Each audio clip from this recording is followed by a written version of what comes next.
perjanjian antara Yahweh dengan Israel, dan dalam perjanjian itu Musa menjadi pengantara. Kita sudah melihat bagaimana Musa naik ke Gunung Sinai untuk mendengarkan firman Tuhan, lalu turun untuk menyampaikan firman itu dan mendengarkan jawaban orang Israel, lalu naik lagi untuk menyampaikan jawaban orang Israel kepada Tuhan. Kemudian setelah ada kesanggupan dari orang Israel untuk mendengarkan firman Tuhan, maka diadakanlah upacara perjanjian. Nah, malam ini kita akan lihat apa yang terjadi dengan orang Israel dan bagaimana peran Musa dalam perjalanan di padang gurun setelah perjanjian itu ya. Nah, kemudian begini, hal yang menjadi sangat penting di dalam perjanjian Sinai itu adalah Yahweh menjadi Allah Israel dan Israel menjadi umat pilihan Yahweh. Nah, firman ini jelas didengarkan oleh orang Israel dan orang Israel tahu konsekuensi dari perjanjian itu. Nah, kemudian mereka juga pernah mendengar bahwa mereka dilarang untuk membuat patung yang menyerupai apapun, ya, dan kemudian menyembahnya. Nah, sekarang begini dulu, Bapak Ibu pernah jengkel enggak? Kalau ini jengkel kepada orang yang Bapak Ibu sayangi, pernah enggak?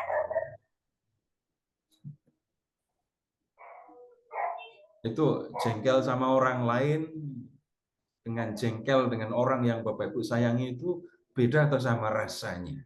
Beda. Bedanya apa? Kalau saya mengatakan Sakit. Bapak Ibu sayangi, berarti Bapak Ibu sudah melakukan banyak untuk orang itu ya, untuk pribadinya ya. Iya, iya. Sehingga ketika Bapak Ibu jengkel, sayangnya hilang apa enggak? Enggak juga, Pak. Masih ada sayangnya. Orang disayangin.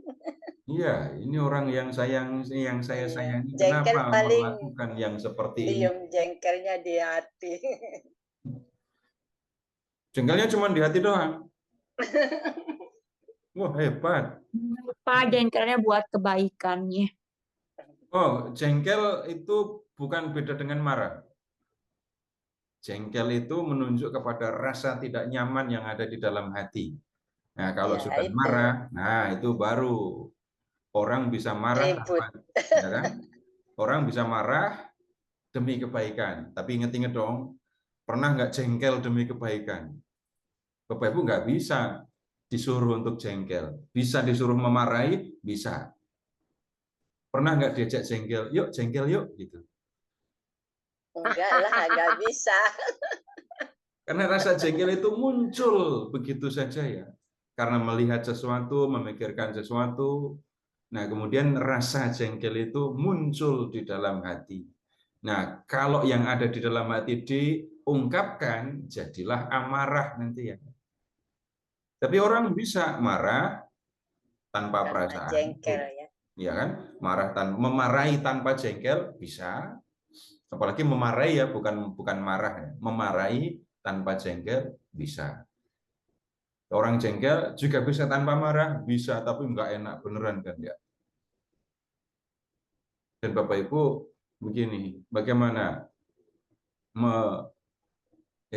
jengkel itu diredakan, dihilangkan atau dibiarkan reda, dibiarkan hilang? Diusahakan supaya hilang gitu, Pak Seto. Karena Diusahakan kalau supaya. dibiarkan malah nanti rasanya mau timbul marah gitu. Nah, coba Bapak Ibu ingat-ingat ya, ketika Bapak Ibu berusaha menghilangkan rasa jengkel, yang Bapak Ibu aktifkan itu pikiran apa hati?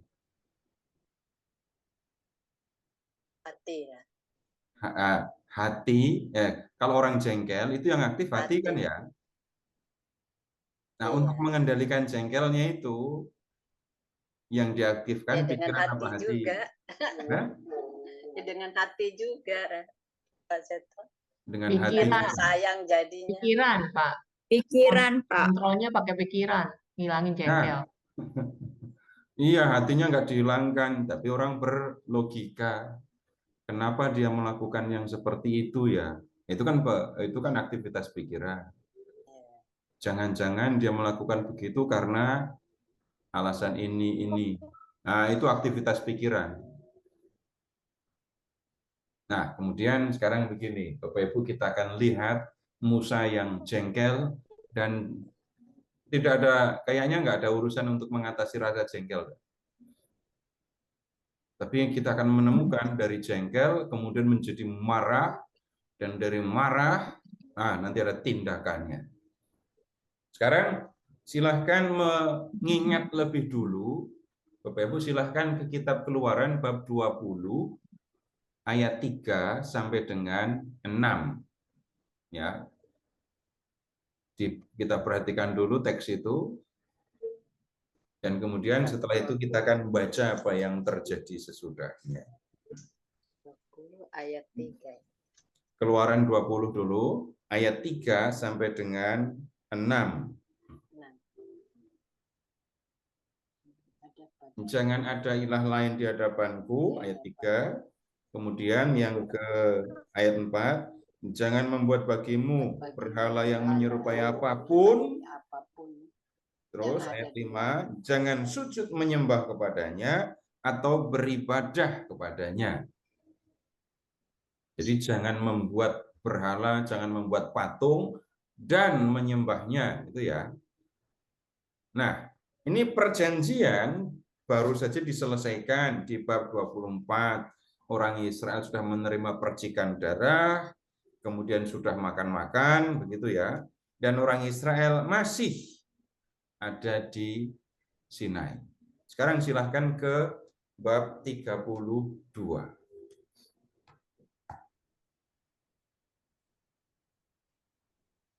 Bab 32 ya. Ketika bangsa itu, Israel ya, melihat bahwa Musa berlama-lama turun dari gunung itu, mereka berkumpul mengerumuni Harun dan berkata kepadanya, "Mari, buatlah untuk kami Allah yang akan berjalan di depan kami.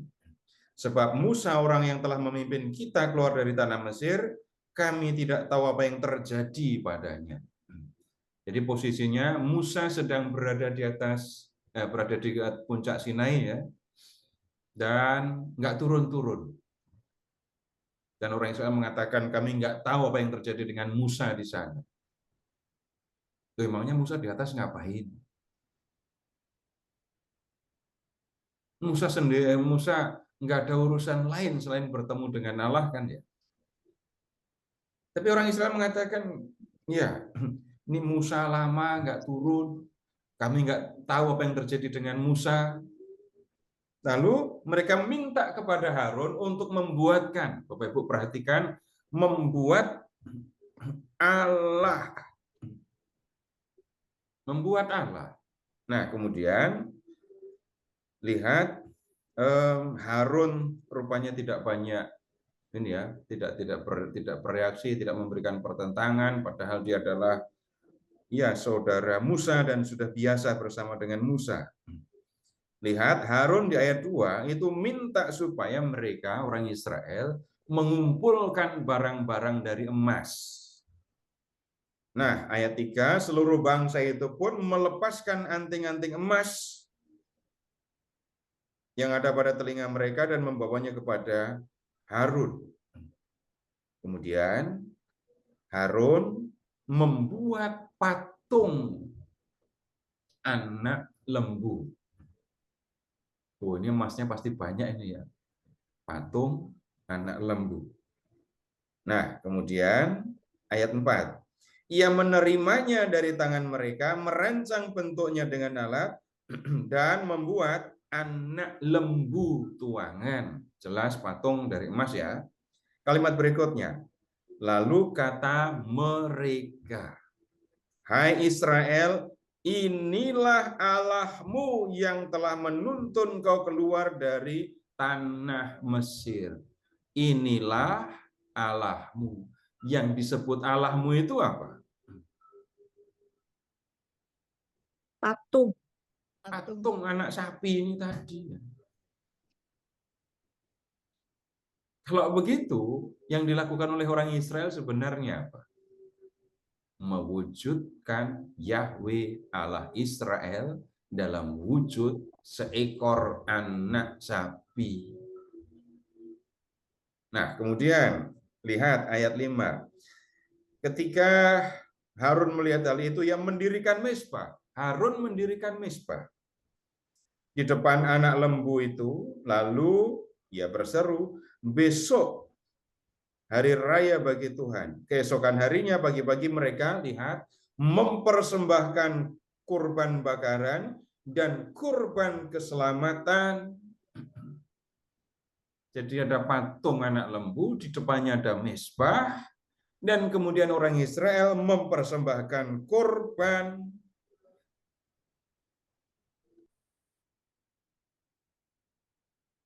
Nah, dalam 10 perintah tadi, orang Israel sudah diingatkan, jangan membuat bagimu patung yang menyerupai apapun, jangan sujud menyembahnya atau beribadah kepadanya. Jelas perintahnya, orang Israel belum pergi dari Sinai, tapi sudah melakukan pelanggaran yang bisa dikatakan sangat serius.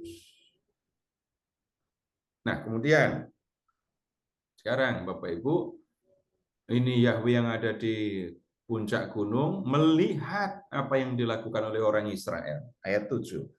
Berfirmanlah Yahweh kepada Musa, turunlah segera, sebab bangsamu yang kau pimpin keluar dari tanah Mesir telah rusak kelakuannya. Alangkah cepatnya mereka menyimpang dari jalan yang kuperintahkan kepada mereka. Yahweh aja keheranan ini. Belum lama mereka mengatakan, segala firman yang diperintahkan Tuhan akan kami laksanakan. Ini seolah-olah yang ngomong belum sampai nutup mulutnya, orang Israel sudah melakukan pelanggaran. Nah, alangkah cepatnya mereka menyimpang. Memangnya apa yang mereka lakukan? Nah, ayat lanjutkan firman Tuhan. Mereka telah membuat anak lembu tuangan bagi dirinya dan sujud menyembahnya. Mereka mempersembahkan kurban kepadanya sambil berkata, hai Israel, inilah Allahmu yang telah menuntun kau keluar dari tanah Mesir. Nah, pembuatan patung itu bisa juga bermakna lain. Mereka, orang Israel, dalam arti tertentu, menggantikan Yahweh dengan patung anak lembu. Jadi yang pertama tadi saya sampaikan, mewujudkan Yahweh dalam rupa anak sapi, tapi juga kemungkinan yang kedua, mengganti Yahweh yang membebaskan Israel dari perbudakan di Mesir dengan patung anak lembu. Karena nggak mungkin Yahweh diwujudkan dalam rupa anak lembu ini. Nah, kemudian lihat Bapak Ibu, dialog antara Tuhan dengan Musa ya. Lalu Tuhan berfirman kepada Musa, ayat 9. Aku telah melihat bangsa ini. Sungguh, mereka bangsa yang tegar tengkuk. Tegar tengkuk itu gimana? Keras kepala. Keras kepala. Dalam bahasa Indonesia lebih sering kita mendengar kata keras kepala ya. Tapi tegar tengkuk, Bapak Ibu, perhatikan aja tengkuk sendiri. Ya. Sombong. Itu tengkuknya itu enggak bisa dipakai untuk noleh, enggak bisa untuk ya sombong ya. Seperti onta. Nah, kemudian lihat ayat 10. Sekarang biarkanlah aku bertindak. Biarlah muka murkaku menyala-nyala terhadap mereka, dan aku akan membinasakan mereka, tetapi engkau akan kujadikan bangsa yang besar. Yahweh baru saja memilih mereka menjadi umat pilihan, ya, mengangkat mereka menjadi umatnya, tapi mereka sudah berlaku seperti ini. Dan kemudian Bapak Ibu baca yang ada di teks ya, jangan baca yang ada di kepala ya. Nah, kemudian niatnya adalah biarlah orang Israel ini aku binasakan. Duh, kalau begitu Yahweh nggak punya bangsa lagi. Kamu Musa yang akan kujadikan bangsa yang besar. Seperti aku dahulu menjadikan Abraham bangsa yang besar. Nah, Tuhan mau melakukan sesuatu yang berbeda karena sudah nggak bisa terima dengan yang dilakukan oleh orang Israel. Nah, ayat 11. Namun Musa mencoba melunakkan hati Yahweh Allahnya dengan berkata, Tuhan, mengapa murkamu menyala-nyala terhadap umatmu yang telah kau bawa keluar dari tanah Mesir dengan kuasa yang besar dan dengan tangan yang kuat? Mengapa orang Mesir harus berkata dengan niat jahat ia membawa mereka keluar untuk membunuh mereka di pegunungan dan melenyapkan mereka dari muka bumi? Berbaliklah dari murkamu yang menyala-nyala itu, dan ubahlah niatmu mendatangkan malapetaka atas umatmu. Ingatlah pada Abraham, Ishak, dan Israel hamba-hambamu itu. Kepada mereka engkau telah bersumpah demi dirimu sendiri dengan berfirman, aku akan membuat keturunanmu sebanyak bintang di langit, dan seluruh negeri yang telah kujanjikan ini akan kuberikan kepada keturunanmu, supaya mereka memilikinya untuk selama-lamanya. Nah, Bapak Ibu, objektif, orang Israel jelas sudah membuat Tuhan murka. Tetapi kemudian lihat yang dilakukan oleh Musa. Musa berbicara untuk melunakkan hati Tuhan, supaya Tuhan tidak jadi mewujudkan niatnya untuk membinasakan orang Israel. Dan Bapak Ibu, lihat Tuhan ayat 14, lalu Tuhan mengubah niatnya mendatangkan malapetaka yang dirancangnya atas umatnya. Ini berarti Bapak Ibu, Tuhan mendengarkan apa yang disampaikan oleh Musa. Tapi tunggu dulu, Bapak Ibu, sekarang begini. Musa itu kan orang yang diutus oleh Tuhan untuk membawa orang Israel keluar dari Mesir. Musa sudah mengalami macam-macam hal berkaitan dengan kerasnya kepala orang Israel ya. Kalau ditanya mau apa enggak mau, jadi bertugas untuk membawa orang Israel keluar dari Mesir, Musa bilang enggak mau. Tapi Musa melakukan tugas itu. Ketika Musa mulai melakukan tugas itu, orang Israel menolak mereka. Menolak Musa. Orang Israel menolak Musa. Kamu sudah memberikan pisau kepada Firaun untuk membunuh kami. Musa terus melakukan tugas itu, dan kemudian dalam perjanjian Sinai, Musa jelas punya peran penting.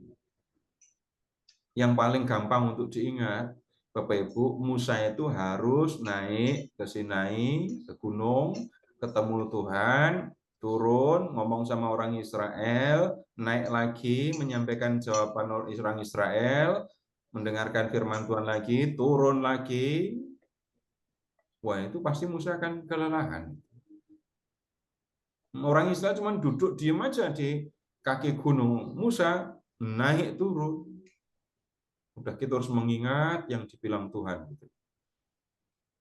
Dan kemudian ya, Musa menjalankan peran ini, peran yang sangat penting.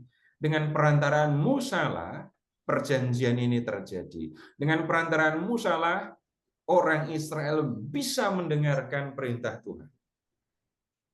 Tapi kemudian yang dilihat oleh Musa beda dengan yang dia pikirkan. Ketika Musa sedang ada di atas gunung bersama dengan Tuhan, kayaknya Musa nggak lihat langsung ya, belum melihat apa yang dilakukan oleh orang Israel ya. Lalu Musa berusaha melunakkan Tuhan. Apakah ada yang berbeda setelah Musa melihat langsung? Sekarang lihat ke ayat 15. Setelah itu Musa berpaling dan turun dari gunung dengan kedua loh hukum itu di tangannya. Loh-loh yang kedua sisinya bertulisan pada sisi depan dan belakang. Loh-loh itu buatan Allah dan tulisan yang diukir pada loh-loh itu tulisan Allah. Ketika Yosua mendengar suara teriakan bangsa itu, ia berkata kepada Musa, ada teriakan peperangan di perkemahan. Tetapi Musa menjawab, bukan teriak kemenangan, bukan pula teriak kekalahan, tetapi suara nyanyian berbalas-balasan. Itulah yang ku dengar. Nah, Musa mendengar orang Israel menyanyi berbalas-balasan. 19. Ketika Musa mendekati perkemahan, ia melihat anak lembu itu dan orang Israel menari-nari. Dan kemudian bangkitlah amarahnya. Kalau Bapak Ibu ini level 1 sampai 10, Musa marahnya level berapa ini coba? Kalau bicara jengkel, ngomongin jengkel ya, jengkel yang tadi saya tanyakan. Ini Tingkat 10. tinggi. sudah 10. jangan-jangan sudah nyaris 10 ini ya. Jengkelnya kayak apa ini? Bangsa yang dia sayangi, jelas dia sayangi. Yang dia layani. Musa bahkan mempertaruhkan nyawa supaya orang Israel bisa keluar dari Mesir. Tetapi kelakuan mereka sekarang sama sekali tidak seperti yang diharapkan. Musa yang berbicara kepada mereka menyampaikan firman Tuhan. Musa mendengar orang Israel mengatakan kesanggupan untuk melakukan firman Tuhan. Segala firman yang diperintahkan oleh Tuhan akan kami laksanakan. Musa dengar langsung omongan itu. Tapi sekarang Musa sedang melihat orang Israel yang sudah atau sedang melakukan pelanggaran terhadap firman Tuhan. Mengatakan mendengarkan perintah Tuhan, tapi sekarang mereka sedang melakukan pelanggaran, tanda yang sangat jelas kalau mereka tidak mendengarkan perintah Tuhan. Nah, kemudian Musa marah. Ini yang berikutnya ini Bapak Ibu yang rugi ini. Ia melemparkan loh-loh itu dari tangannya dan menghancurkannya pada kaki gunung itu. Ini ungkapan jengkel, ungkapan marahnya ya. Kemudian sesudah itu ia mengambil anak lembu yang mereka buat, membakarnya, menggilingnya sampai halus, menaburnya ke atas air, dan menyuruh orang Israel meminumnya. Enggak usah ngiri, ini air minumnya air emas gitu ya. Ini bentuk hukuman Bapak Ibu. Musa mulai dari marah, patung anak lembunya dibakar, digiling, lalu ditaburkan di atas air, orang Israel harus meminumnya. Nah, kemudian berikutnya Musa minta pertanggungjawaban kepada Harun, ayat 21. Tanya Musa kepada Harun, apa yang telah dilakukan bangsa ini kepadamu sampai-sampai engkau menimbulkan dosa sebesar itu pada mereka? Perhatikan, engkau menimbulkan. dosa sebesar itu pada mereka? Jawab Harun, janganlah bangkit amarahmu, tuanku. Jadi kalau saya yang dengar kayak gitu langsung jawab, enggak marah gimana? Gitu ya. Tuhan sendiri mengetahui bangsa ini cenderung jahat. Mereka berkata kepadaku, mari buatlah untuk kami Allah yang akan berjalan di depan kami. Sebab si Musa, orang yang telah memimpin kita keluar dari tanah Mesir, kami tidak tahu apa yang telah terjadi padanya. Lalu aku berkata kepada mereka, siapa yang mempunyai emas harus melepaskannya. Mereka memberikannya kepadaku, lalu aku melemparkannya ke dalam api, dan keluarlah anak lembu ini. Ini bukan sulapan, tapi sebenarnya proses pembuatan patung tadi ya. Ya, begini, Bapak Ibu, kita di satu sisi bisa mengerti ya, mengapa Harun nurut kepada orang Israel. Musa aja pernah takut akan dibunuh oleh orang Israel kan?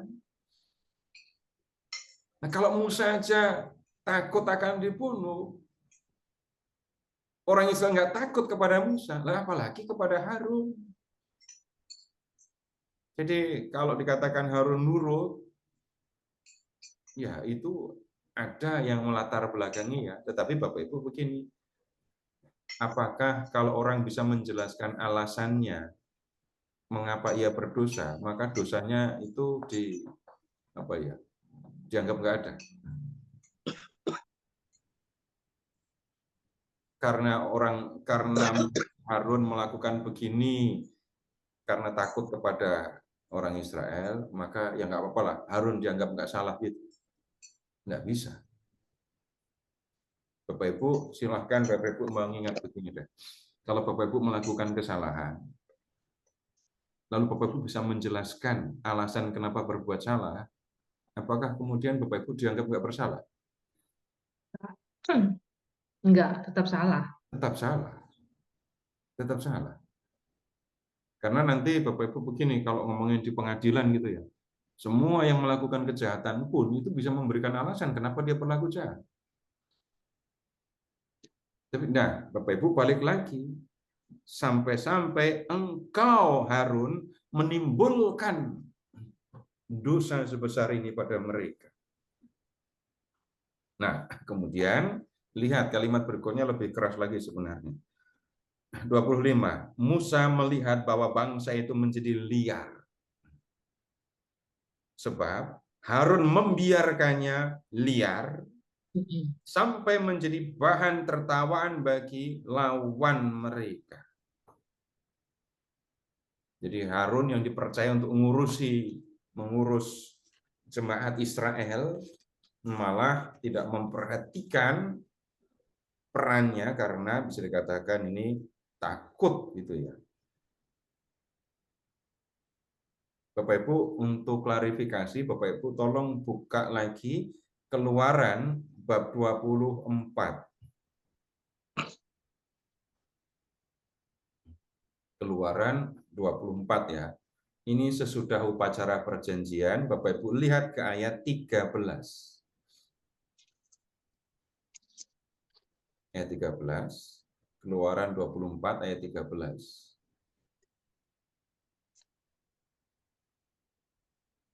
Lalu bersama Yosua bin Nun, Musa naik ke gunung Allah itu. Ayat 14-nya, yang keras Ibu. Tetapi kepada tua-tua itu ia berkata, tunggulah di sini sampai kami kembali kepadamu. Bukankah Harun dan Hur ada bersamamu? Siapa yang mempunyai perkara, pergilah menghadap mereka. Ya, Musa ditemani Yosua akan naik ke gunung. Yeah. Lalu, ya, tugas untuk memimpin Israel diserahkan kepada Harun dan Hur. Nah, yang terjadi bukan Harun yang memimpin mengurusi orang Israel, tapi orang Israel malah memperlakukan Harun sebagai suruhan. Dan Harun yang diberi tanggung jawab atas umat nurut. Nah, itu yang terjadi. Nah, kemudian Bapak Ibu balik ke bab 32 ya. Yang terjadi sesudahnya bisa dikatakan pemandangan yang mengerikan. Silahkan ke ayat ini bab 32 ya, ayat 26. Kemudian Musa berdiri di pintu gerbang perkemahan dan berkata, "Siapa yang berpihak kepada Yahweh, datanglah kepadaku." Lalu seluruh kaum Lewi berkumpul di dekatnya. Lalu habis itu mereka ditugaskan untuk membunuh orang-orang yang tidak mau atau tidak berpihak kepada Yahweh. Bapak Ibu, ini yang terjadi di Sinai. Nah, sekarang begini. Bapak Ibu tolong memperhatikan peran Musa. Dan kemudian ketika melihat peran Musa di sini Bapak Ibu, baca, perhatikan dengan menggunakan hati. Bagaimana Musa sudah bisa dikatakan berjuang untuk orang Israel. Membantu orang Israel menjadi umat, membantu orang Israel hidup sebagai umat Allah ya. Nanti setelah persiapan selesai, kemudian Musa akan mengantar orang Israel, membawa mereka masuk ke Kanaan. Jadi yang dipikirkan Musa, yang menjadi peran Musa ya sebenarnya itu. Tetapi yang dihadapi oleh Musa, orang yang tongkoknya tegar, kepalanya keras, gitu ya. Bilang mau mendengarkan perintah Tuhan, tapi nyatanya nggak mau mendengarkan. Dan kemudian ketika melihat orang Israel melakukan kesalahan yang sangat serius, itu perintah yang pertama loh ya yang dilanggar. Maka Musa bisa dipahami ketika dia merasa marah, sungguh-sungguh marah. Nah, kemudian sebelum Musa sampai level kemarahan tadi, Bapak Ibu lihat bagaimana Musa melunakkan hati Tuhan supaya Tuhan membatalkan murkanya. Bapak Ibu, Musa dapat janji yang serius loh ya, kalau sampai Tuhan melakukan niatnya. Orang Israel akan dihabisi, dibinasakan. Lalu Musa yang akan diangkat menjadi bapa bangsa. Musa akan diangkat menjadi bapa yang melahirkan bangsa yang besar. Kalau sekarang Bapak Ibu mendengar kalimat kayak gitu, Bapak Ibu, mungkin kita nggak rasa apa-apa. Tapi untuk orang-orang Israel, orang Timur Tengah, ya, orang-orang Beduin yang tinggal di padang gurun zaman itu, menjadi bapa bangsa, menjadi seorang bapak yang anaknya banyak, cucunya lebih banyak lagi, itu kebanggaan. Kalau Musa membiarkan saja Tuhan murka dan menerima itu, maka Musa akan mendapatkan kedudukan yang istimewa. Tapi Bapak Ibu amati, Musa tidak menyinggung sama sekali tentang hal itu. Dia justru mengingatkan Tuhan. Tuhan, kalau Tuhan melakukan yang seperti itu, maka Tuhan akan membuat Tuhan malu. Nanti musuh-musuh, terutama orang Mesir, akan tertawa. Kenapa?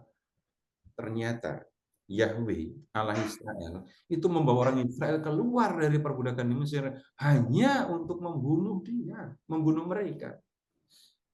Terus yang kedua, Tuhan sudah pernah berjanji kepada Abraham, Ishak, dan Israel, nama lain dari Yakub. Ya, janjinya apa?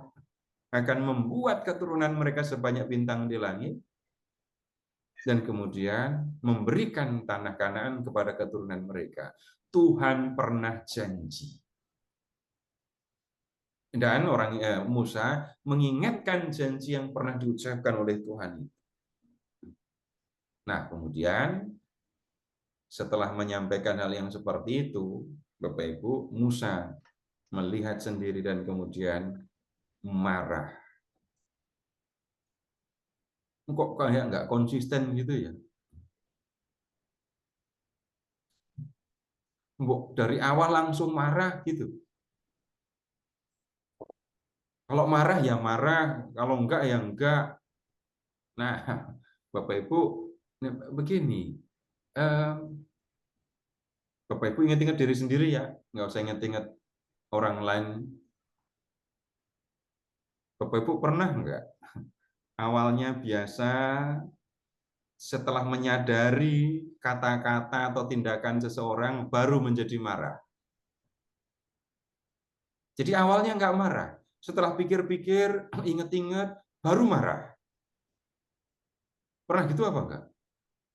Nah, Terus habis itu, udah marah kan ya? Telat mikirnya. Udah marah. Yang dimarahi udah minta maaf. Udah senyum-senyum Bapak Ibu, terima ini permintaan maafnya gitu ya. Tapi pulang sendirian atau ketika sendirian nangis lagi. Jahat sekali ya orang itu. Ini bukan soal nggak konsisten atau konsisten, tapi Bapak Ibu bisa melihat beberapa hal sekaligus di sini. Musa berusaha meredakan marahnya Tuhan supaya Tuhan tidak membatalkan janjinya, tidak dipermalukan oleh bangsa lain. Yang pertama itu. Kemudian yang berikutnya malah justru menjaga supaya orang Israel itu tetap menjadi umat Allah. Musa nggak memikirkan dirinya sendiri. Musa memikirkan bangsa itu harus tetap ada. Musa sama sekali tidak menyinggung janji atau niat untuk membuat dia menjadi bangsa yang besar. Kemudian ketika marah kepada orang Israel, Bapak Ibu, ini lihat ya marahnya begini, marahnya Musa. Marahnya Musa. Bapak Ibu ingat dulu. Apakah segala sesuatu yang tidak sesuai dengan yang Bapak Ibu pikirkan itu langsung membuat marah dan level marahnya sama? Setiap orang punya hal yang berbeda-beda loh ya. Ada yang misalnya begini, menjadi sangat marah bila nih benda-benda yang dia miliki itu geser dari tempatnya. Bisa begitu? Bisa. Itu bisa marah sekali. Bisa juga ini menjadi sangat marah kalau janji yang pernah ia dengar itu tidak dipenuhi. Bisa marah sekali. Kalau itu marah itu. Nah, itu Ibu sudah langsung menyebutkan prioritas Ibu kalau marah yang di situ itu kan. Kalau janji nggak dipenuhi. Tapi nanti yang lain lagi menganggap itu nggak begitu penting. Itu biasa aja, dia udah biasa kayak gitu. Nunggu dia memenuhi janji mah kayak nggak ada gunanya. Tergantung orangnya ya Pak. Ya, satu orang dengan yang lain berbeda prioritas. Iya. Marah kok prioritas, nggak cocok ya kalimatnya ya. Nah, Bapak Ibu lihat yang membuat Musa marah. Perintah yang pertama yang diucapkan oleh Tuhan, perintah yang pertama yang didengar oleh orang Israel. Bagaimanapun Yahweh itu yang membebaskan mereka dari Mesir. Dia juga yang mengangkat mereka menjadi umat pilihan. Tindakan orang Israel ini mah keterlaluan. Karena tadi yang sudah kita lihat, merendahkan Yahweh dengan membuatnya menjadi ini patung anak lembu. Atau mengganti kedudukan Yahweh yang membebaskan Israel dari perbudakan di Mesir dengan patung anak lembu. Nah, ini yang kita lihat berkaitan dengan marahnya Musa. Baik, Bapak Ibu, sampai di sini apakah ada yang perlu ditanyakan? Kalau ada, silakan. Ya, silakan Bapak Ibu. Silakan.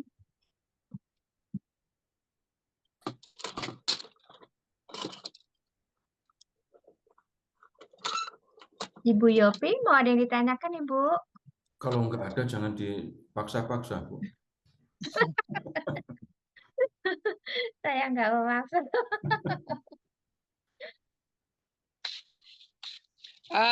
Ini Pak Seto nih, tiba-tiba nih.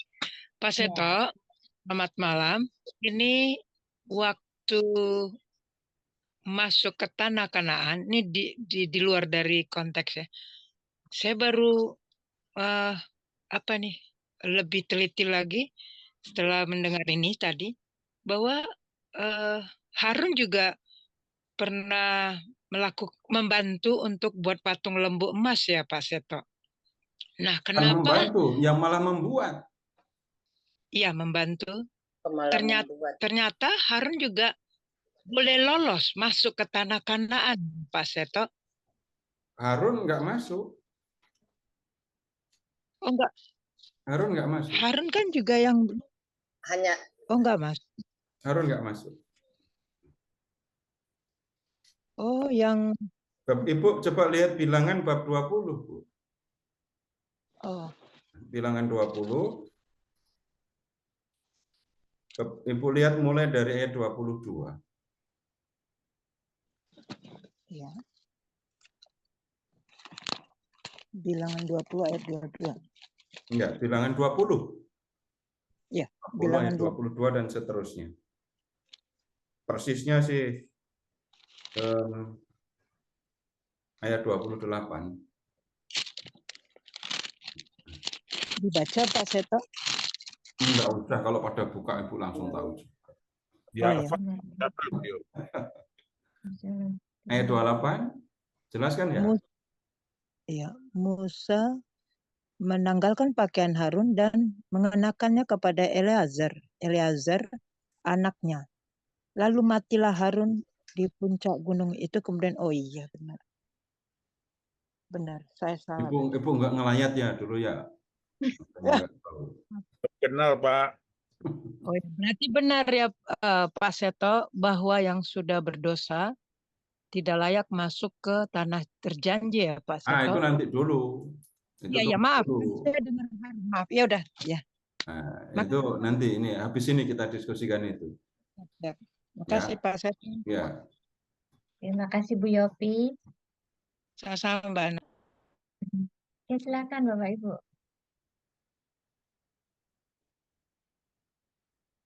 Baik, kalau nggak ada, sekarang silahkan ke kitab Bilangan bab Bilangan ya. Bab 10.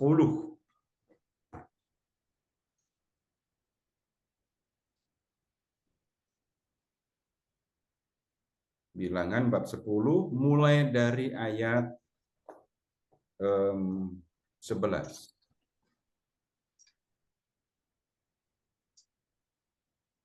Sudah ketemu? Pada tahun kedua, bulan kedua, tanggal 20 bulan itu, awan itu naik ke atas kemah suci, tempat hukum Allah. Orang Israel pun berangkat dari padang gurun Sinai menurut urutan keberangkatan mereka sampai awan itu diam di padang gurun Paran. Itulah pertama kali mereka berangkat menurut titah Tuhan dengan perantaraan Musa. Jadi mereka berangkat meninggalkan Sinai. Nah, kemudian sekarang begini, silahkan Bapak Ibu ke bab 13. Sudah meninggalkan Sinai, lalu mereka mengadakan perjalanan dan sudah mendekati Kanaan. Bab 13, mulai dari ayat 1 ya. Tuhan berfirman kepada Musa, suruhlah beberapa orang mengintai tanah Kanaan yang akan kuberikan kepada orang Israel. Dari setiap suku nenek moyang mereka, engkau harus mengirim seorang. Semuanya pemimpin di antara mereka. Lalu Musa mengirim mereka dari padang gurun Paran sesuai dengan titah Tuhan. Semua orang itu adalah kepala di antara orang Israel. Jadi Musa mengirim mata-mata untuk mengintai Kanaan. Itu berarti orang Israel sudah meninggalkan padang gurun, sudah meninggalkan Sinai, lalu melakukan perjalanan dan sudah ada di perbatasan Kanaan ya. Lalu lihat ada 12 orang yang dikirim menjadi mata-mata. Bapak Ibu lihat ayat ini semuanya ada 12, tapi yang perlu Bapak Ibu lihat, silahkan ke ayat 6. Dari suku Yehuda itu ada Kaleb bin Yefune. Kemudian ayat 8. Dari suku Efraim itu ada Hosea bin Nun. Lalu lihat ayat 16 kalimat kedua. Ayat 16 kalimat kedua. Hosea bin Nun itu diberi nama Yosua oleh Musa. Jadi Bapak Ibu udah tahu ini awal dari agen rahasia ini ada di sini nih ya. Masuk ke Kanaan memata-matai. Nah, kemudian kita lihat ayat 17. Musa menyuruh mereka mengintai tanah Kanaan. Katanya kepada mereka, pergilah dari sini ke tanah Negeb dan naiklah ke pegunungan. Amatilah bagaimana keadaan negeri ini. Apakah bangsa yang menghuninya kuat atau lemah? Apakah mereka sedikit atau banyak? Juga bagaimana negeri yang dihuninya? Apakah baik atau buruk? Bagaimana kota-kota yang mereka diami? Terbuka atau berkubu? Lalu bagaimana tanah itu? Apakah gemuk atau kurus? Subur atau lawannya subur itu apa? Lawan kata subur. Tandus. Subur atau gersang gitu ya. Kemudian apakah di sana ada pepohonan atau tidak? Jadi ini hal-hal yang harus diperhatikan oleh para mata-mata itu ketika mereka masuk ke tanah Kanaan ya. Dan kemudian lihat ayat masih ayat 20 kalimat terakhir. Waktu itu sedang musim tuaian anggur yang pertama. Nah, 21. Mereka pun pergi mengintai negeri itu mulai dari padang gurun Zin sampai ke Rehob ke Lepuhamad. Mereka berjalan melalui tanah Negeb dan sampai di Hebron. Di sana ada Ahiman, Sesai dan Talmai, keturunan Enak. Kemudian ketika Hebron didirikan 7 tahun lebih dulu daripada Soan di Mesir.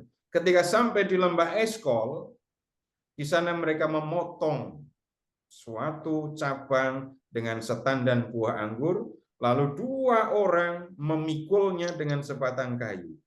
Mereka juga membawa beberapa buah delima dan buah ara.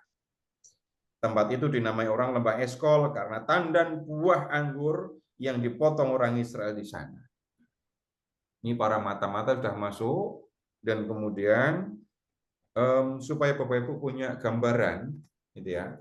Tolong Bapak Ibu membuka peta dulu. Buka peta.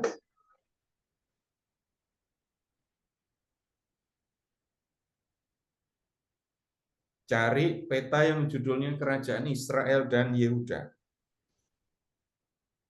Kita lihat saja beberapa 1-2 nama yang ya muncul di peta. Kalau sudah menemukan peta, Bapak Ibu silahkan cari kota Hebron.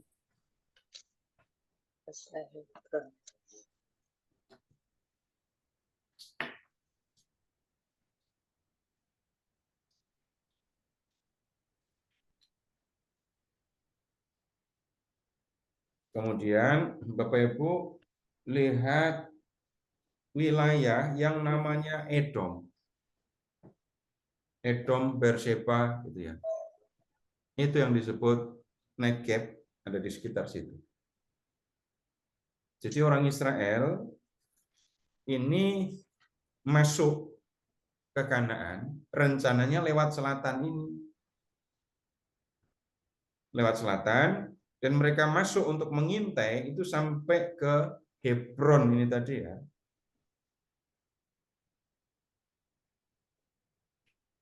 Nah, kemudian udah cuma begitu saja. Jadi mereka masuknya di sini.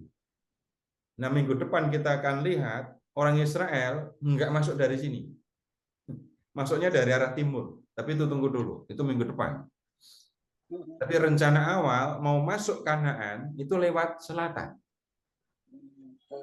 Maka Bapak Ibu lihat tadi ada Negeb, kemudian ada nih Hebron. Ya, balik ke kitab Bilangan. Bapak Ibu kemudian lihat juga di ayat 22.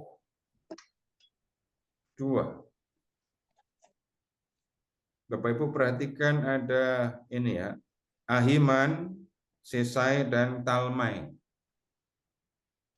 Nah, itu disebut keturunan Enak. Sesai dan Perhatikan nama Enak karena akan muncul nanti juga di kitab Yosua akan muncul. Tapi yang membuat orang Israel takut ya ini. Benar ya, negeri itu subur. Nih buktinya kita ambil setandan anggur. Nah, kemudian ayat 25. Sesudah 40 hari mereka pulang dari pengintaian negeri itu. Mereka pergi menemui Musa, Harun, dan segenap umat Israel di Kades, di padang gurun Paran. Mereka membawa kabar kepada keduanya dan kepada segenap umat, serta memperlihatkan hasil negeri itu kepada mereka. Lalu lihat yang terjadi. Mereka menceritakan kepadanya, kami sudah masuk ke negeri kemana engkau mengutuskan. Memang negeri itu berlimpah-limpah susu dan madunya. Inilah hasilnya. Tunggu dulu. Yang dibawa mereka tadi apa? Yang mereka bawa apa tadi? Anggur kan ya? Tapi di ayat 27 dikatakan negeri ini berlimpah-limpah susu dan madu. Kan harusnya dibawa yang madu dan susu. Yang dibawa anggur malahan. Nah, ungkapan berlimpah susu dan madu ini menggambarkan negeri yang subur. Dari mana? Atau bagaimana pemahamannya? Susu itu kan dihasilkan oleh sapi. Sapi bisa hidup dan tumbuh baik menghasilkan susu yang banyak kalau ini rumputnya subur juga, makanan subur. Tanah bisa menghasilkan rumput yang baik itu kalau subur. Jadi tanah yang subur menghasilkan rumput yang baik, kemudian ini cocok untuk peternakan sapi, dan kemudian sapi yang dipelihara dengan baik makanannya cukup, maka akan menghasilkan banyak susu. Dah begitu. Madu. Madu dihasilkan oleh Lebah. Masuk lebah. Tugas lebah ngapain? Lebah itu kan cuma ngumpulin kan ya. Bunga. Tumbuhan Nektar. yang berbunga itu yang menghasilkan Madu. lebah ngumpulin. Nah, tanah yang subur akan menumbuhkan tumbuh-tumbuhan yang subur juga, kemudian bunga, dan bunganya kemudian menghasilkan apa awalnya, nektar atau madu, dan kemudian dikumpulkan. Jadi tanah yang subur akan menghasilkan madu yang melimpah juga. Jadi ungkapan berlimpah susu dan madu itu artinya negeri itu subur. Bukan lautan hanya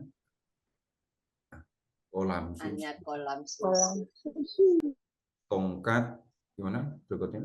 Tongkat kayu dan batu jadi tanaman. Tuh, cuma tongkat aja jadi tanaman. Nah, itu kan gambaran kesuburan.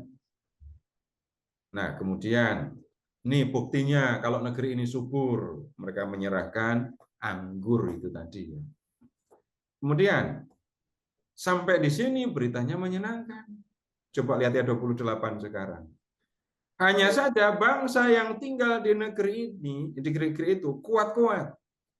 Kota-kotanya berkubu dan sangat besar.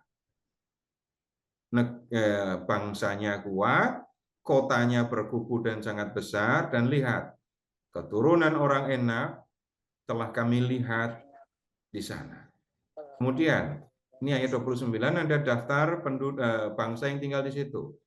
Orang Amalek di tanah Negeb, orang Het, Yebus, orang Amori tinggal di pegunungan. Oh, tunggu dulu, kalau mereka menyebut orang Yebus, berarti mereka mengintainya sampai di Yerusalem. Karena orang Yebus itu penduduk Yerusalem. Kemudian, orang Kanaan tinggal di sepanjang tepi laut dan di sepanjang tepi Sungai Yordan.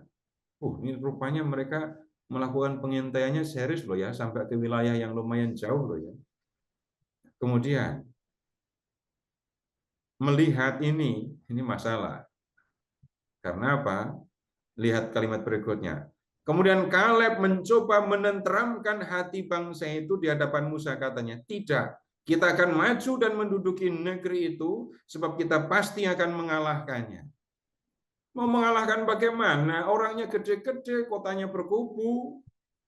Lalu lihat, tetapi orang-orang yang pergi ke sana bersama dia berkata, kita tidak dapat maju menyerang bangsa itu karena mereka lebih kuat daripada kita. Mereka juga menyampaikan kepada orang Israel kabar buruk tentang negeri yang mereka intai dengan berkata, negeri yang telah kami lalui untuk diintai adalah suatu negeri yang memakan penduduknya. Semua orang yang kami lihat di sana adalah orang-orang yang tinggi-tinggi perawakannya. Kami lihat juga di sana orang-orang raksasa. Bani Enak yang berasal dari orang-orang raksasa. Kami melihat diri kami seperti belalang. Demikian juga kami di mata mereka. Ini kesalahan, kalau ngomongin kesalahan ya, Bapak Ibu gini aja deh. Kalau laporan dari mata-mata itu disampaikan secara terbuka atau dalam rapat yang sangat tertutup. Jelaskan jawabannya?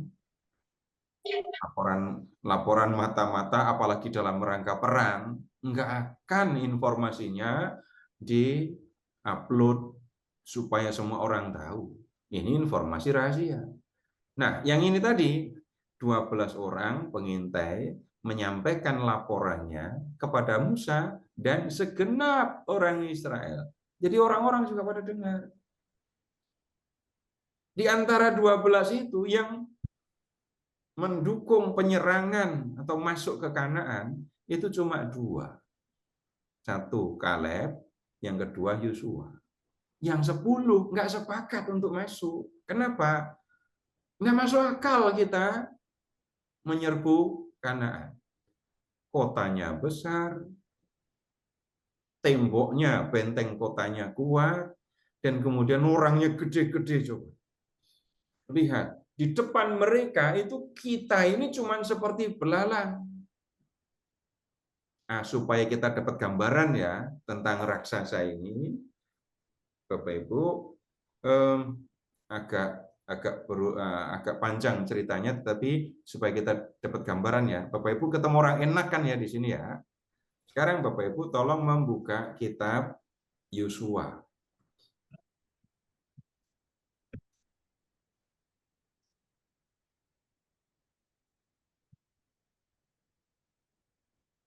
Silakan ke kitab Yosua. Silahkan. Enggak. Ke bab 11. Yosua bab 11.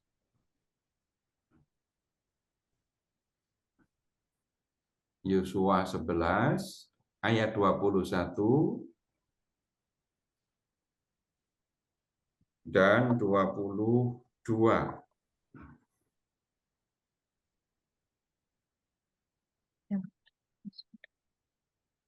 Yosua 11 ayat 21 dan 22. Yosua pergi melenyapkan orang Enak dari pegunungan, dari Hebron, Debir, dan Anab, dari seluruh pegunungan Yehuda dan seluruh pegunungan Israel. Terus ayat 22. Tidak ada lagi orang Enak yang tersisa di negeri orang Israel.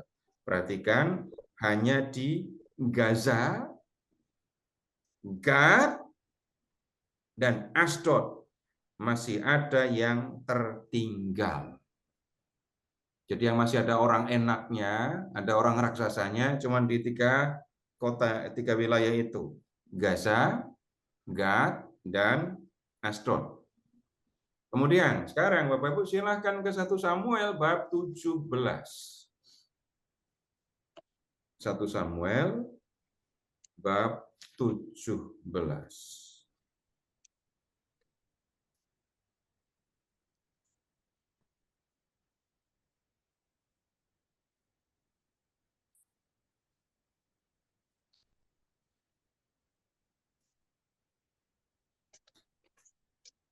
Lihat ke ayat 4 sampai dengan 7.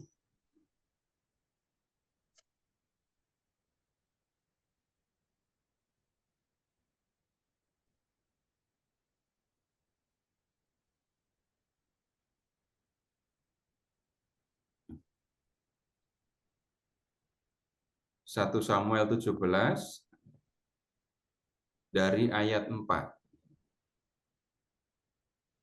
Sudah? Lalu tampillah dari antara tentara Filistin seorang yang dijagokan bernama Goliat dari Gad. Yang disebut di Yosua tadi loh ya. Gaza, Gad, dan mana tadi yang satu lagi? Tapi yang jelas disebut itu Gad. Goliat itu dari Gad. Perhatikan tingginya Bapak Ibu. 6 hasta sejengkal. 6 hasta. 1 hasta itu detailnya 45 cm. 45 cm kali 6. Ketemunya berapa? Karena ngomongin tinggi manusia, detail ini. 5 meteran ya? Oh, dihitung dulu. 2,70 meter. 2,70 meter. Itu baru 6 hasta ya, tambah Iya. sejengkal.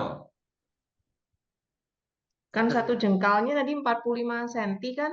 Itu 1 hasta. Iya, kali 6 kan? Ya. Coba Ibu lihat ini kalimatnya. Tingginya 6 hasta sejengkal. Jadi tingginya itu 6 hasta plus sejengkal. 6 hastanya itu 270 cm. Nah, tambahin sejengkal. Jengkal itu seberapa? 29. Jadi bisa jadi 3 meter ya. Itu plafon rumah Bapak Ibu tingginya berapa dari lantai? Ada yang 4, Minimal ada yang 220. jebol plafon. 220? Waduh. Minimal. Bayangkan orang ini tingginya 3 meter ya. Kemudian sekarang begini. Ini harus dihitung lagi ya. Di kepalanya ada ketopong tembaga. Terus ia memakai baju zirah bersisik. Nah ini tolong dihitung. Berat baju zirah itu 5.000 sikal tembaga. Bapak Ibu tolong cari di kamus sikal. 1 sikal berapa gram?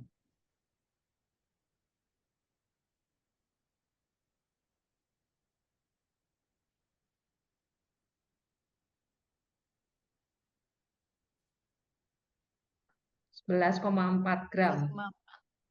Nah, ini 50 sikal.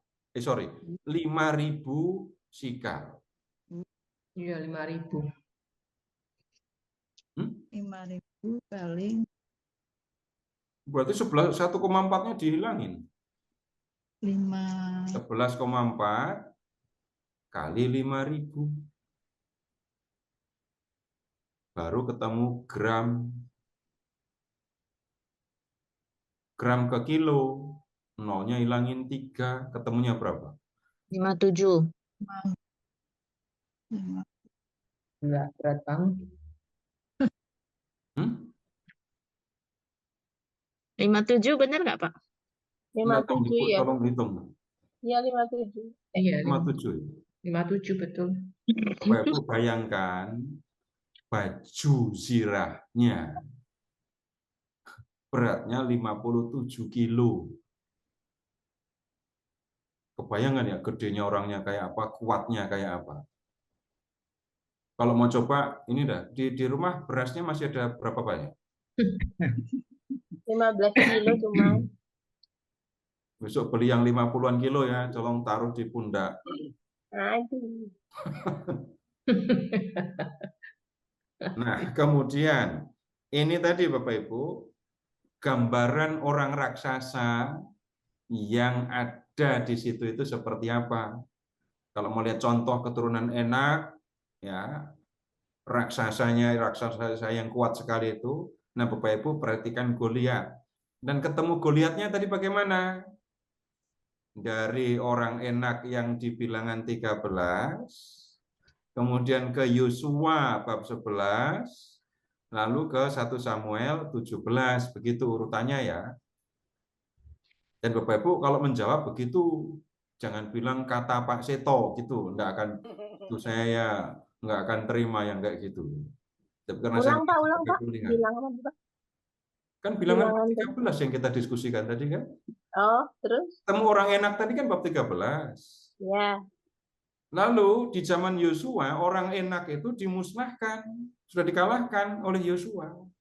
Tinggal orang-orang Enak yang ada di kota atau di wilayah Gaza, Gad, dan Asdod. Itu kota-kotanya orang Filistin. Nah, raksasa dari Gad kita temukan itu di 1 Samuel bab 17, namanya Goliat. Untuk melihat besarnya Goliat ini, perhatikan tingginya 3 meter. Lalu lihat kuatnya, perhatikan baju sirah yang dia pakai. 57 kilo beratnya.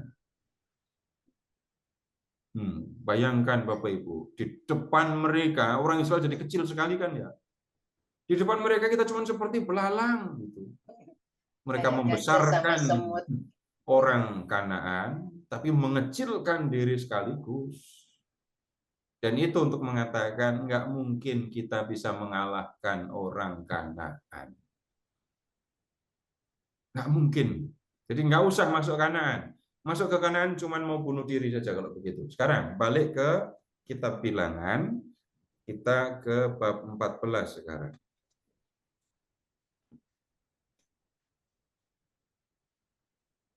Ini Musa yang bertanggung jawab juga loh ya. Musa yang mengirim mata-mata, Musa mendengarkan laporan, tapi kemudian juga ya laporan itu didengar oleh orang Israel. Bab 14 ayat 1. Lalu segenap umat itu mengeluarkan suara nyaring dan bangsa itu menangis pada malam itu. Semua orang Israel bersungut-sungut kepada Musa dan Harun, dan segenap umat itu berkata kepada mereka, "Ah, kalau saja kami mati di tanah Mesir atau di padang gurun ini. Mengapa Tuhan membawa kami ke negeri ini? Supaya kami tewas oleh pedang dan istri serta anak-anak kami menjadi tawanan." Bapak Ibu perhatikan kalimat di ayat 3 ini. supaya kami tewas oleh pedang, lalu istri dan anak-anak kami menjadi tawanan. Mengapa Tuhan membawa kami keluar dari Mesir hanya untuk membunuh kita dan membuat anak-anak kita menjadi tawanan? Jadi mendingan nggak usah keluar dari Mesir. Mendingan nggak usah keluar dari Mesir. Nah, kemudian lihat ke ayat 4. Oh, bukan sebelum ayat 4. Kalimat masih di ayat 3. Bukankah lebih baik kami pulang ke Mesir? Mereka berkata satu sama lain, baiklah kita mengangkat seorang pemimpin lalu pulang ke Mesir. Kalau sampai orang Israel mengambil keputusan seperti ini, Bapak Ibu, ini kan tanda orang Israel tidak percaya. Tuhan yang nyuruh mereka masuk ke Kanaan. Giliran melihat orang-orang Kanaan dan kota-kota Kanaan itu kayak gitu, mereka jadi takut. Dan ketika mereka takut, mereka menyalahkan Tuhan. Ngapain Tuhan harus membawa kami keluar dari Mesir? Jangan-jangan Tuhan membawa kami keluar dari Mesir hanya untuk membunuh kami dan membuat anak-anak kami jadi tawanan. Kalau begitu, kita pulang ke Mesir saja. Bahkan mereka sudah siap untuk mengangkat seorang pemimpin menggantikan Musa kalau gitu ya, untuk pulang ke Mesir. Nah, ini situasi yang bisa dikatakan ya kalau untuk Musa ini pasti Musa melihat orang Israel yang sudah bisa dikatakan marah, kecewa, enggak mau mendengarkan, cuman punya satu keinginan, pulang ke Mesir gitu. Enggak ada pemikiran pulang ke Mesir itu berarti jadi budak lagi, enggak mereka pikirkan. Kalau enggak pulang mati kita gitu. Daripada mati mendingan jadi budak gitu. Lalu ayat 5, lalu sujudlah Musa dan Harun di depan mata seluruh jemaah Israel yang berkumpul di situ. Tetapi Yosua bin Nun dan Kaleb bin Yefune yang termasuk orang-orang yang telah mengintai negeri itu mengoyakkan pakaiannya dan berkata kepada segenap umat Israel, negeri yang akan kita lalui untuk diintai itu luar biasa baiknya. Nah, jika Tuhan berkenan kepada kita, Ia akan membawa kita masuk ke negeri itu dan memberikannya kepada kita suatu negeri yang berlimpah-limpah susu dan madunya. Kalau Tuhan sudah mengatakan masuk ke negeri itu, harusnya yang kita lakukan masuk. Tuhan akan memberikannya. Hanya saja janganlah memberontak kepada Tuhan dan janganlah takut kepada bangsa negeri itu, sebab mereka akan kita telan habis. Yang melindungi mereka sudah meninggalkan mereka, sedangkan Tuhan menyertai kita. Jangan takut kepada mereka. Musa dan Harun sujud ya di depan seluruh bangsa Israel. Kemudian Kaleb dan Yosua berusaha meyakinkan orang Israel supaya berani masuk karena Tuhan menyertai mereka. Lalu ayat 10, segenap umat itu mengatakan akan melontari kedua orang itu dengan batu. Karena Yosua sama Kaleb ngomong terus gitu. Dan mereka nggak mau mendengarkan. Mereka mau melempari keduanya dengan batu. Nah, dalam situasi yang seperti itu, lihat kemuliaan Tuhan tampak di kemah pertemuan. Dan semua orang Israel melihat. Jadi Bapak Ibu silahkan kemudian membayangkan di kemah pertemuan itu tampak api, tampak api, tiang api. Ini kan Bapak Ibu 14 ayat 1. Malam-malam ya ini ya. Kejadiannya malam ya. Lalu tampak kemuliaan Tuhan, tampak nyala api. Nah, kemudian Sekarang Tuhan yang berfirman kepada Musa, lalu Musa menyampaikannya kepada orang Israel. Apa yang dikatakan Tuhan? Berapa lama lagi bangsa ini menista aku, dan berapa lama lagi mereka tidak mau percaya kepadaku sekalipun sudah ada segala mukjizat yang kulakukan di tengah-tengah mereka. Bagi Tuhan, sikap orang Israel yang nggak percaya itu aneh. Kalau ngomong apa adanya gitu ya, mana yang lebih kuat, Mesir atau Kanaan? Sudah jelas, Mesir jauh lebih kuat. Kemudian, apa yang dilakukan Tuhan kepada orang Mesir? Membunuh anak-anak sulung Mesir, dari anak sulung Firaun sampai anak sulung kambing. Lihat juga ketika Yahweh mengalahkan pasukan khusus Firaun yang mengejar mereka, Tuhan membinasakan mereka di Laut Teberau. Mereka sudah melihat yang seperti itu. Tapi giliran mereka mau masuk Kanaan, melihat orang-orang Kanaan, melihat mereka jadi takut. Dan nggak percaya kepada Tuhan lagi. Nah, kemudian Bapak Ibu, ayat 12.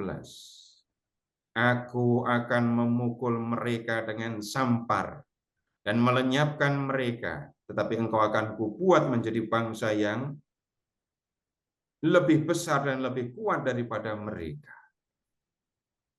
Lalu Musa berkata kepada Tuhan, apabila hal itu didengar orang Mesir dari tengah-tengah mereka, engkau telah menuntun bangsa ini dengan kekuatanmu, mereka akan bercerita kepada penduduk negeri ini. Padahal orang-orang ini telah mendengar bahwa engkau Tuhan ada di tengah-tengah bangsa ini, dan bahwa engkau Tuhan menampakkan dirimu kepada mereka dengan berhadapan muka, dan bahwa awanmu berdiri di atas mereka, serta engkau berjalan mendahului mereka pada tiang awan pada waktu siang dan tiang api pada waktu malam.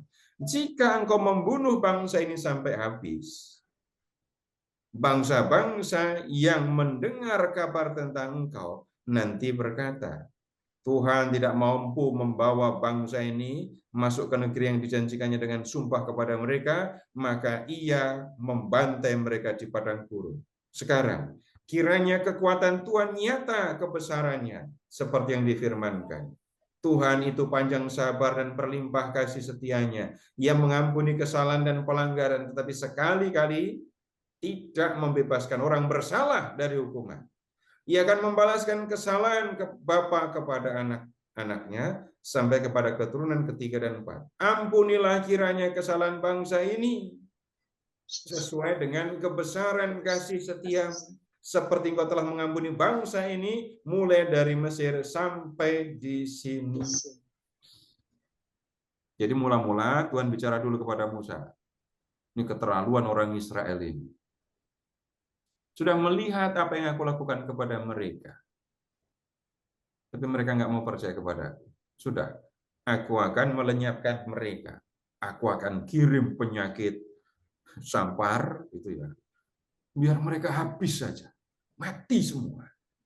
Lalu, aku akan membuat kamu, Musa, menjadi bangsa yang besar. Lebih besar daripada bangsa Israel. Tapi kemudian Bapak Ibu, Musa mengingatkan Tuhan lagi.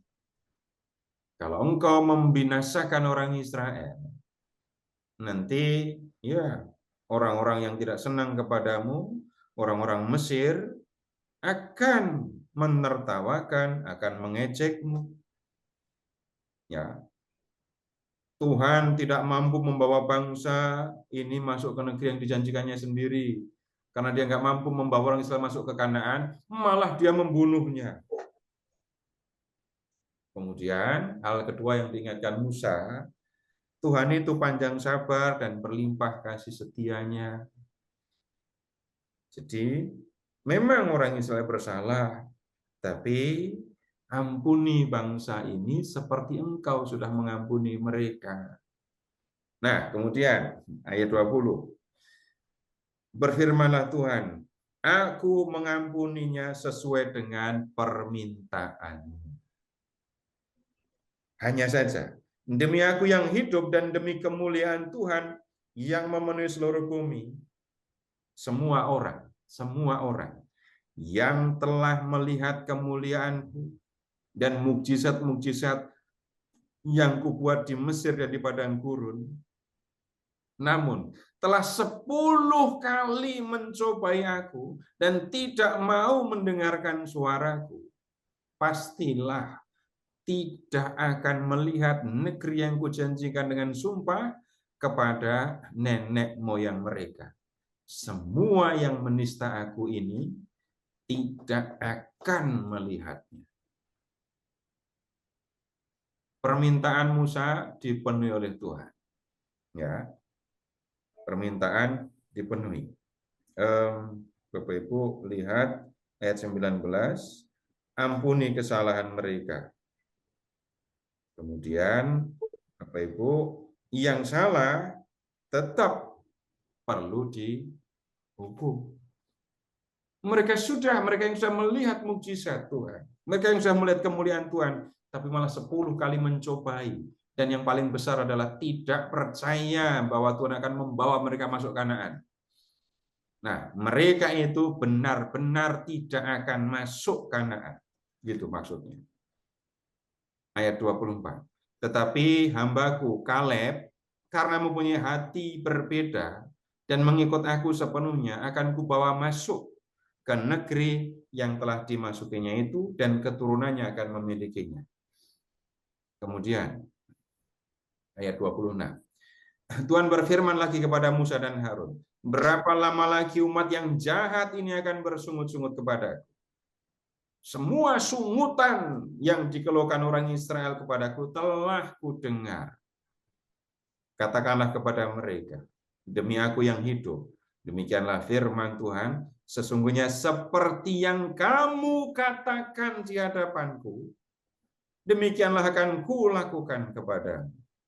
Di padang gurun ini, mayat-mayatmu akan bergelimpangan, yakni semua orang di antara kamu yang dicatat, semua yang berumur 20 tahun ke atas, karena kamu telah bersungut-sungut kepadaku.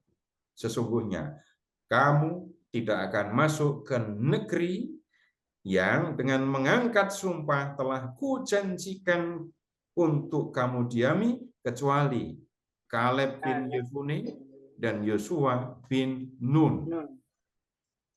Tentang anak-anakmu yang telah kamu katakan akan menjadi tawanan, merekalah yang akan kubawa masuk supaya mereka mengenal, perhatikan, negeri yang telah kamu tolak. Tetapi mengenai kamu, mayat-mayatmu akan bergelimpangan di padang gurun, dan anak-anakmu akan mengembara sebagai gembala di padang gurun selama 40 tahun dan akan menanggung ketidaksetiaanmu sampai mayat-mayatmu habis di padang gurun. Kenapa kok 40? Ayat 34. Sesuai dengan jumlah hari kamu mengintai negeri itu, 40 hari, 1 hari dihitung 1 tahun. Maka selama 40 tahun kamu harus menanggung akibat kesalahanmu, supaya kamu menyadari penolakanku. Ya. Jadi Bapak Ibu, ini yang terjadi. Tanggapan Tuhan terhadap ketidakpercayaan orang Israel.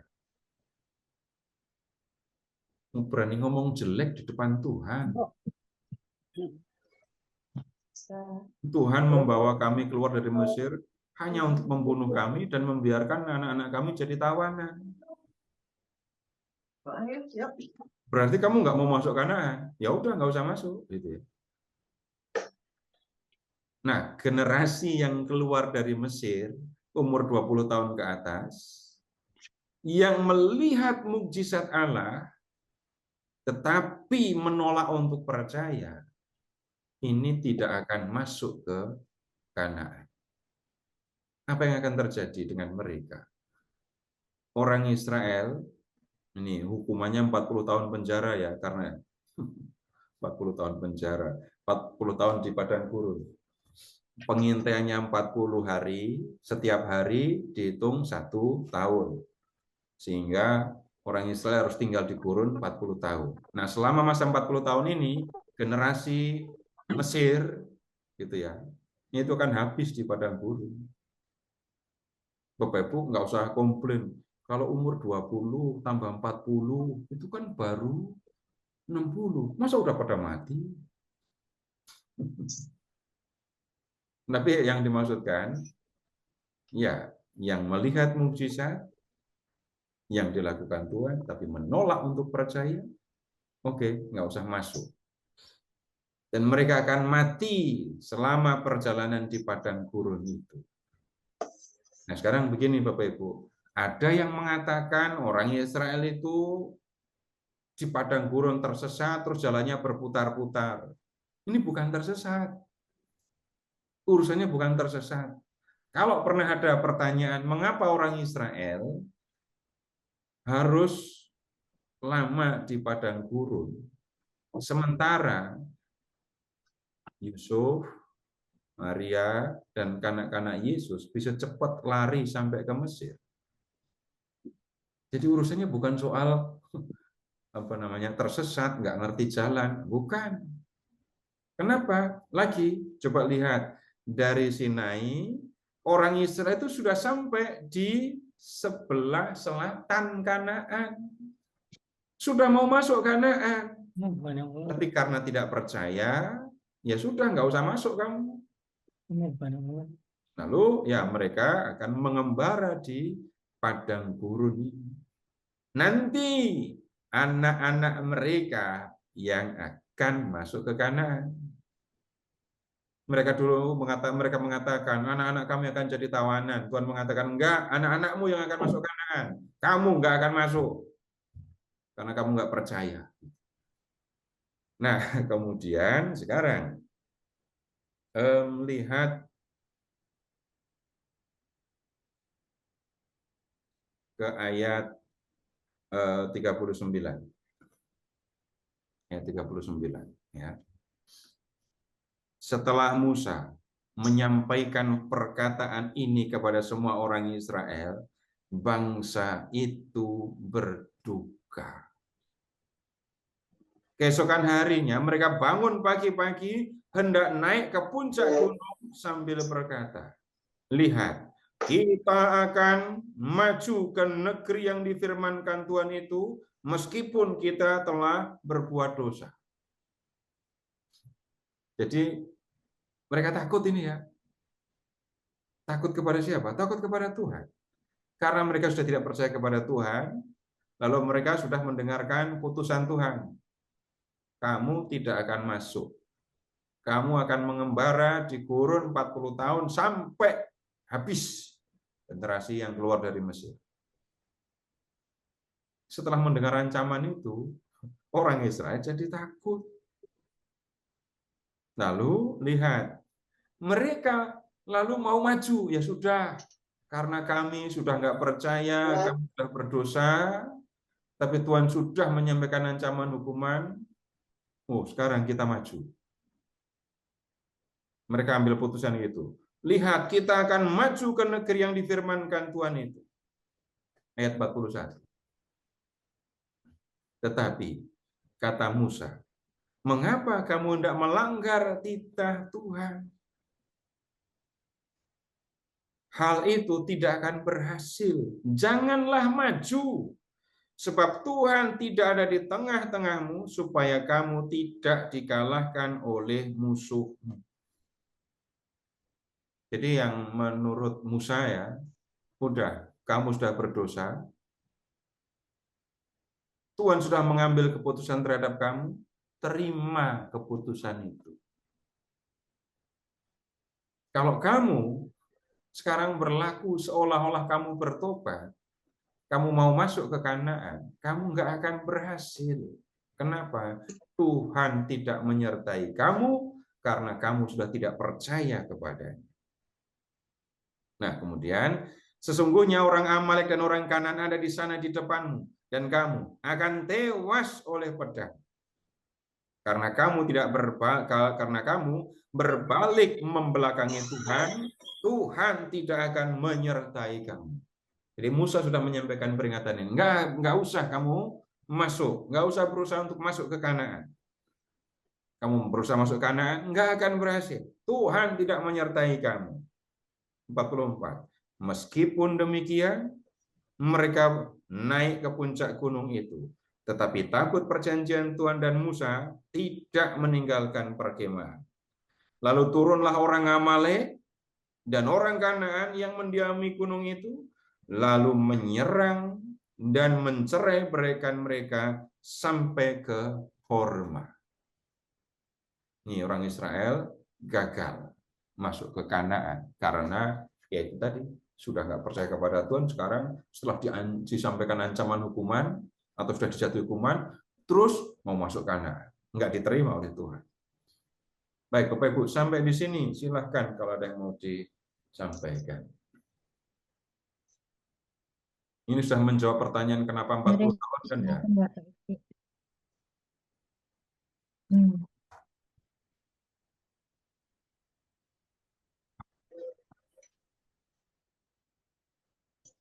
Malam Pak Seto. Ya, Ibu Fitri, silakan. Ya, mau tanya. Itu kalau tadi kan kayaknya kan Allah itu kok marah terus ya Pak Seto. Padahal kan katanya Allah kan pengampun, terus minta kita untuk sabar dan sebagainya ya. Tapi terus udah gitu juga rada pendendam. Masa sampai anak-anak yang nggak tahu tadi di ayat 18 bilangnya sampai keturunannya juga mau dibalas karena itu ya, karena kesalahan bapaknya ya Pak Seto. Saya jadi kok maksudnya ngajarinya dia kok nggak sesuai dengan apa yang dia lakukan ya Allah itu ya Pak Seto. Terima kasih Pak. Iya. Ibu sayang sama keluarga? Sama anak-anak? Ibu pernah menghukum mereka? Pernah sih. Marah kepada mereka? Iya. Ya, tunggu dulu. Saya hanya mau mengatakan antara marah dengan kasih itu tidak selalu bertentangan kan ya? Kenapa Ibu kok marah? Nah, misalnya gini, kalau marahnya itu karena Ibu tadi di kantor sedang ada urusan yang bikin stres, gitu ya, terus pulang ketemu anak-anak yang dimarahi, nah itu bukan ini masalahnya ya. Tapi silahkan orang tua, sebagai orang tua mengamati, apa yang bisa membuat Ibu, Bapak marah? Kalau tiba-tiba ada satu hal yang misalnya sangat Ibu perhatikan, sangat Bapak perhatikan. Ya, Ibu, Bapak nggak pengen anaknya punya tato gitu ya. Tahu-tahu Ibu pulang ke kantor, pulang ke rumah, melihat anaknya telanjang dada, laki-laki, lalu di dada dan di punggungnya ada tato besar gitu. Terus Ibu akan bilang apa? Bagus sekali tatonya. Tapi sebelumnya kan sudah ngomong, Ibu tidak menghargai tato, Ibu tidak senang anak ini punya tato itu, misalnya gitu. Atau yang lebih berat lagi, Ibu, Bapak tentu nggak pengen anaknya ini pakai narkoba atau pakai ganja gitu ya. Ibu pulang, Bapak pulang ke rumah, lalu melihat anaknya sedang merokok ganja. Ibu sayang sama anak-anak. Terus habis itu udah enggak apa-apa. Itu cuma ganja kok. Nggak akan mengatakan begitu. Kenapa? Tindakan itu salah, satu. Kedua, ada risiko untuk dirinya sendiri. Ya kan? Kemudian kalau kita menemukan Tuhan itu marah. Kalau menemukan Tuhan itu marah. Bapak Ibu, Tuhan tidak marah sembarang marah. Tidak bisa kita mengatakan Tuhan suka murka. Tidak bisa. Murka kok suka. Tidak bisa. Murka Tuhan, Bapak Ibu amati. Amati ya, yang membuat Tuhan murka apa? ada hal yang sangat serius yang dilakukan oleh orang Israel. Selalu begitu. Tidak bisa tiba-tiba marah atau pengen marah begitu saja. Enggak. Nah, kemudian kalau kita melihat Tuhan marah lalu bersikap misalnya mengatakan itu kejam. Bapak Ibu coba lihat perjalanan sejarah orang Israel. Kalau kita melihat teks yang di bab 14 ayat 15 tadi ya, orang Israel itu sudah melihat mukjizat. Tulahnya dia ada 10. Ya. Kemudian penyeberangan laut Teberau, mukjizat besar lagi. Pemberian air pahit jadi manis, terus air dari batu, kemudian ada ini roti, daging gitu ya. Tuhan sudah melakukan semua itu, tapi yang dilakukan oleh orang Israel 10 kali mencobai aku, 10 kali nggak percaya.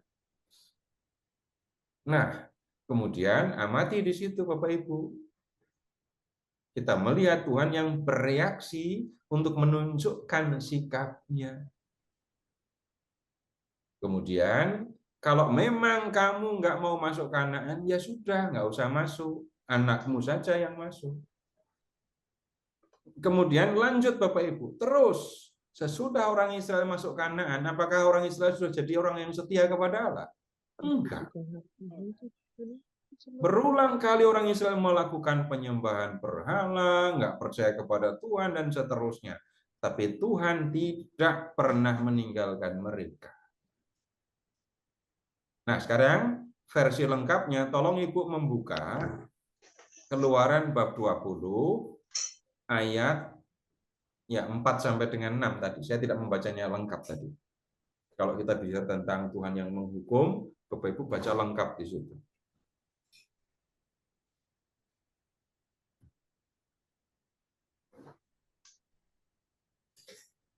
Keluaran 20 ayat 4 sampai dengan 6. Ya, kalau tadi ketemu generasi yang ketiga dan keempat, Bapak Ibu selesaikan pembacaannya di situ. Maksudnya aturan-aturan dari Allah kan Pak Seto? Tunggu dulu, Ibu lihat dulu teksnya, Ibu. Iya, tadi Keluaran tentang 20 kan, ayat 4 sampai 6. Iya. Jangan Ibu membuat tadi kan bagi. berbicara tentang Tuhan yang menghukum tadi kan ya, generasi yang ketiga keempat. Nah, silahkan perhatikan lengkapnya di situ. Sebab aku Yahweh Allahmu adalah yang cemburu, yang apa ya?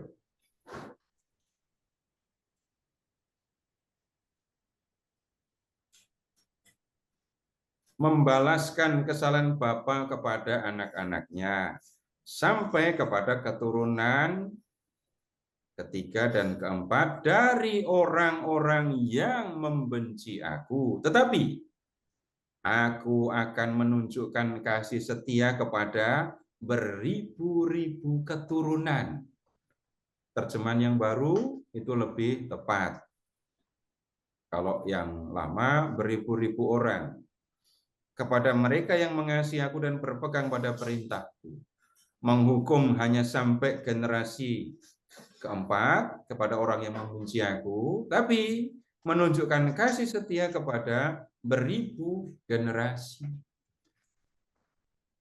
Nah, tentu kita nggak ngomongin harafiah, tapi kalau kita berbicara tentang Tuhan yang menghukum tidak sama dengan membenci. Orang murka, marah, menghukum tidak sama dengan membenci. Kemudian kalau dikatakan Tuhan menghukum sampai generasi 3 dan 4, lihat yang lengkapnya yang di Keluaran 20 ayat 6 itu. Kasih setia Tuhan kalau dibandingkan dengan hukumannya, hukuman Tuhan enggak seberapa. Tapi setiap hukuman dari Tuhan itu menunjukkan ada yang salah di antara orang Israel. Kalau Tuhan murka, kita lihat sikap Tuhan terhadap orang Israel yang tidak percaya. Apakah orang murka, orang marah itu berlawanan dengan belas kasih? Tidak bisa dikatakan seperti itu. Karena dalam kehidupan manusia, orang bisa mengasihi tapi dengan memarahi. orang bisa mengasihi dengan menghukum. Nah, nanti kalau saya hanya baru bicara sampai di sini, nanti contoh yang lebih banyak kalau diperlukan kita bisa buka di teks yang lain. Nah, begitu Bu.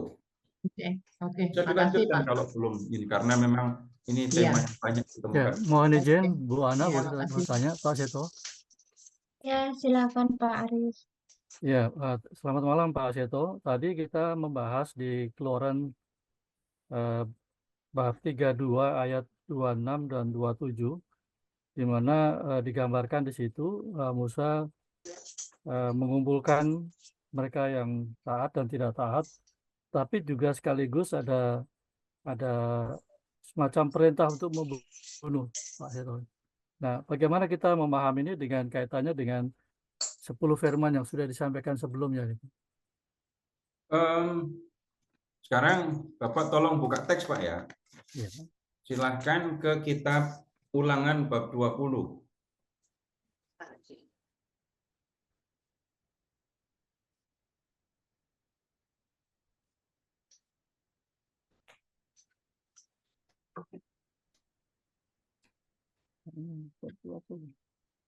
Bilangan bab 20.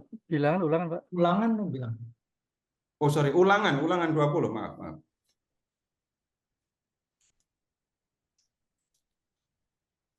Apa yang Bapak Ibu baca di situ? Hukum perang. Hukum tentang perang. Ya.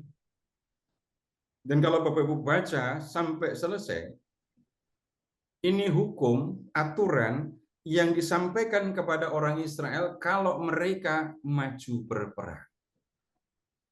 Ya, kemudian dalam peperangan itu ada pembunuhan apa enggak? Jelas ada. Jadi dalam perang itu jelas ada pembunuhan. Kemudian kitab ulangannya yang bab 20 tolong diberi tanda dulu ya. Tolong diberi tanda dulu. Maaf, ayat berapa Pak? Seluruh bab 20 itu hukum perang. Oh, oke. Jadi karena itu ngomongin hukum perang, berarti orang Israel boleh maju perang nggak? Boleh. Kalau nggak maju perang, nggak perang, mati mereka, habis mereka. Kemudian, sekarang Bapak Ibu silahkan ke Imamat bab 24.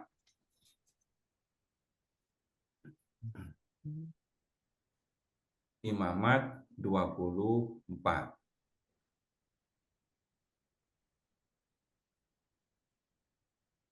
Minyak untuk lampu. Lihat ayat 16, Pak.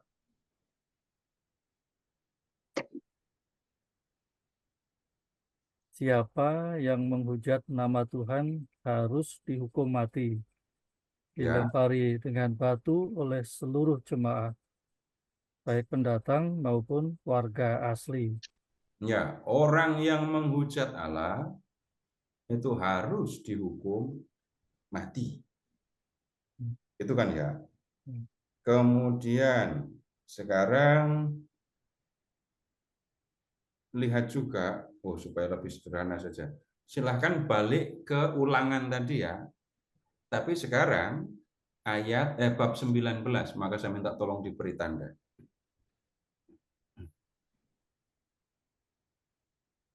Ulangan 19 Pak. Ulangan 19.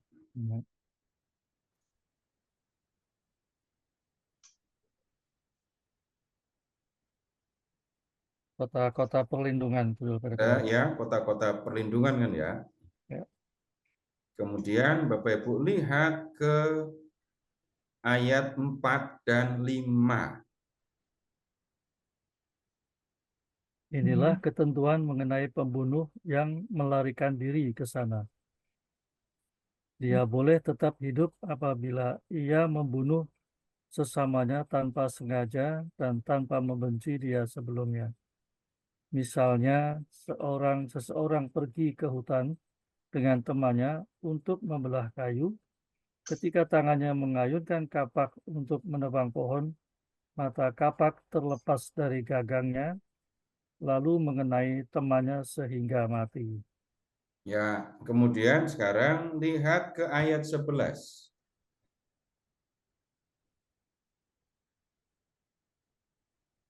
Tetapi apabila seseorang membenci sesamanya dan bersembunyi menantikan dia, lalu menyerang serta memukul dia sehingga mati, kemudian melarikan diri ke salah satu kota itu, maka para tua-tua kotanya harus menyuruh orang mengambil dia dari sana. Terus, ya. Lalu mereka harus menyerahkan dia kepada penuntut utang darah supaya ia mati. Nah, saya ngajak Bapak Ibu untuk melihat ternyata ada macam-macam pembunuhan ya. Ya, Satu, membunuh karena perang. Dua, membunuh nggak sengaja. dalam hukuman mati. Yang ulangan Imamat 24 tadi kan hukuman mati, dilempari batu tadi. Iya. Lalu ada pembunuhan yang nggak sengaja. Kemudian yang berikutnya ada pembunuhan yang disengaja karena benci. Yang dilarang dalam 10 perintah, jangan membunuh, ini adalah pembunuhan yang terakhir ini. Membunuh karena benci. Ya. Nah, contoh pembunuhan karena benci, nah itu Kain membunuh Habel itu ya. Nah, kemudian begini, kalau kita menemukan Tuhan membunuh atau memberi perintah untuk membunuh,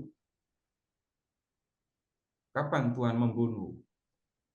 Itu dua orang anak Yehuda itu mati karena dibunuh oleh Tuhan. Kenapa kok dibunuh? Mereka jahat.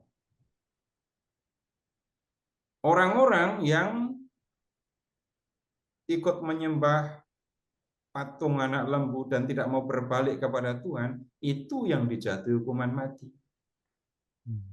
Jadi ketika Tuhan membunuh, yang seringkali terjadi yang kita lihat adalah Tuhan yang menjatuhkan hukuman.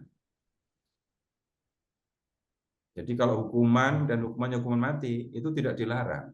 Yang dilarang dalam 10 perintah itu adalah ya membunuh karena benci. Nah, kemudian kalau ketemu lagi dengan ini, kok hukumannya kerasnya kayak gitu ya? Bapak Ibu mengingatnya begini, ini orang Israel tinggalnya di gurun loh ya. Orang Israel tinggal di gurun. Kemudian, ini pembunuhan bisa dilakukan. Nah, yang contoh tadi pakai kapak, tapi hukuman mati itu pakai dilempari dengan batu, gitu kan ya. Nah, kemudian kenapa kok hukumannya kayak gitu? Kenapa tidak di penggal, racun, strom? Nah, paling gampang itu batu. Kenapa kok batu? Itu yang banyak di situ. Enggak usah dilempari aja, jatuh ke atas batu aja orang udah bisa mati. Jadi begitu Pak. Jadi yang dilarang dalam 10 perintah itu adalah pembunuhan seperti yang dilakukan Kain terhadap Habel. Tapi tentu saja pembunuhan yang dilakukan Daud kepada Uria itu juga terlarang ya. Membunuh untuk mengambil istrinya. Itu pembunuhan yang seperti itu yang dilarang. Begitu Pak. Terima kasih Pak Seto. Ya, Pak. Masih ada? Pak Seto malam. Ya. Enggak, cuman mau nyambung aja. Kan kalau tadi ada seperti diperkenankan adanya hukuman mati lah gitu untuk orang jahat. Itu boleh nggak sih Pak dikaitkan dengan kondisi saat ini? Setahu aku kita nggak nggak apa sih namanya? Nggak menyetujui ada hukuman mati. Itu yang pertama. Yang kedua, yang tadi Pak aku masih agak bingung kan mau masuk kota Kanaan gitu ya. Tapi kan kota Kanaan kan udah ada orangnya. Akhirnya orang-orangnya dibunuh gitu. Kenapa sih Pak harus dibunuh gitu? Kenapa nggak hidup berdampingan? Apakah penghuninya itu ilegal atau jahat. Thank you, Pak. Ibu telat ngasih idenya, harusnya usulnya begitu. Telat masuk. Ya. Bukan telat usulnya, harusnya Telat usulnya. iya, harusnya usul sama Tuhan. Tadi itu. Iya, tapi bingung Pak baca ini seperti Ibu tadi Ya, isinya bunuh-bunuhan, aku juga agak jadi gimana ya. gitu. Sekarang begini, ya. Kita ini seringkali mengalami Tuhan bukan di medan perang, tapi di rumah makan. Ayo, benar apa enggak? Ya. Gimana Pak? Kita ketemu Tuhan bukan di medan perang, tapi di rumah makan. Iya. Kalau Ibu di rumah makan, mau makan, berdoa apa enggak? Iya. Tuhan, terima kasih Engkau sudah menyediakan makan. Itu kan ya. Tapi sekarang kalau ini orang Israel ya, kondisinya adalah orang-orang di zaman Israel kuno itu saling berebut tanah. Saling berebut tanah. Eksistensi keberadaan suatu bangsa itu bergantung kepada tanah yang dimiliki. Jadi orang berebut. Nah, saya ambil ilustrasi ya, sebenarnya bukan hanya dari zaman kuno, sesudah itu pun masih ada. Bapak Ibu, ada pertanyaan lama yang seringkali saya ajukan kepada diri saya sendiri dan kemudian saya baru nemu jawabannya belakangan. Bapak Ibu tahu dulu Turki, wilayah semenanjung Anatolia yang sekarang jadi Turki, itu kan dulu wilayah yang sangat Katolik kan ya. Banyak orang-orang Kristiani di situ. Orang-orang penting dari zaman Paulus, Yohanes ada di situ. Mereka pada kemana? Keturunan mereka pada di mana? Apakah mereka itu yang menurunkan bangsa Turki sekarang? Bukan. Bukan. Orang Turki itu aslinya dari Asia Tengah. Ekspansi ke wilayah Turki, dan penduduk yang lama itu terusir dari negeri itu. Nah, contohnya kayak gitu itu. Nah, di Israel di zaman kuno, ini abad ke-20 sebelum Masehi, bangsa-bangsa yang ada di Timur Tengah ini biasa berebut wilayah. Nah, kemudian yang perlu diingat juga, setiap bangsa itu punya ilah atau dewa sendiri. Belum ada ketuhanan yang Maha Esa, belum ada monoteisme. Jadi keyakinannya adalah setiap bangsa punya ilah sendiri. Bapak pernah mendengar nggak? Allah orang Katolik ada berapa? 1. Mereka bicara 3. Mereka sendiri Allahnya berapa? Jadi total ada berapa? Ini sudah monoteis, ini sudah ada ketuhanan yang Maha Esa. Di zaman dulu belum ada. Orang Kanaan punya dewa sendiri, orang Mesir punya dewa-dewa sendiri, dan mereka perang. Ketika orang Israel perang melawan orang Kanaan untuk merebut tanah, Yahweh Allah mereka juga perang melawan bangsa-bangsa itu. Itu yang mereka pahami dulu. Tapi kan Tuhan ada Pak saat itu juga. Nah iya, ada. Sekarang Tapi Ibu mereka tolong membuka ini aja dulu dah. Keluaran bab 20 ayat 2. Buka dulu Keluaran 20. Oh, ayat 3 ayat 2.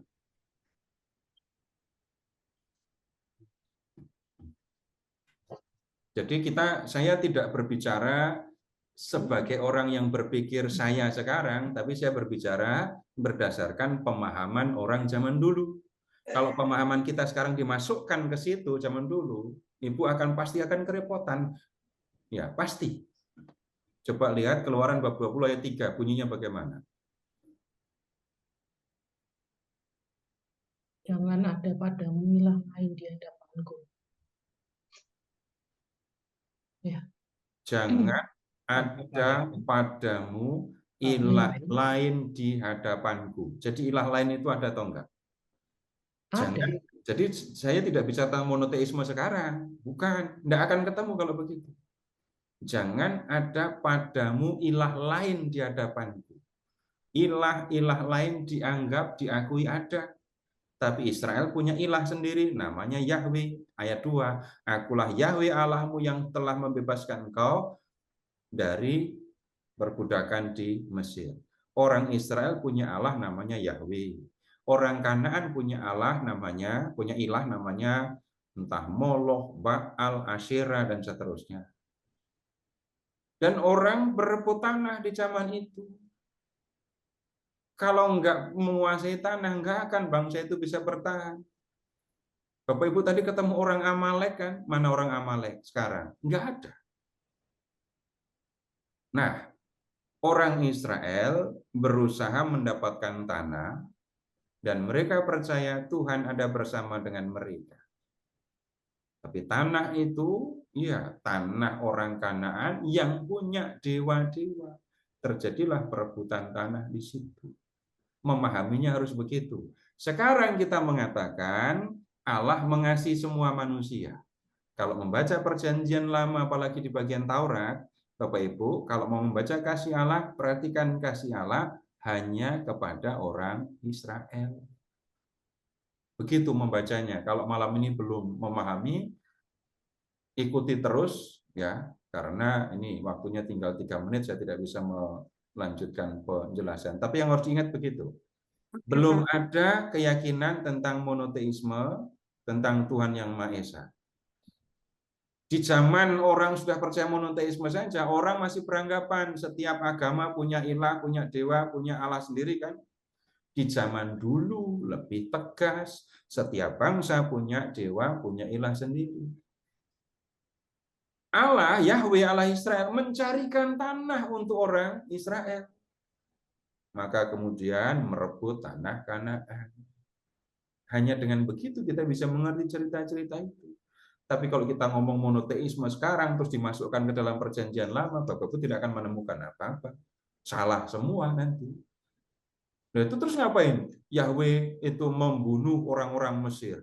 Berarti Allah hanya mengasihi orang Israel dan tidak mengasihi orang Mesir? Iya, waktu itu pemahamannya begitu.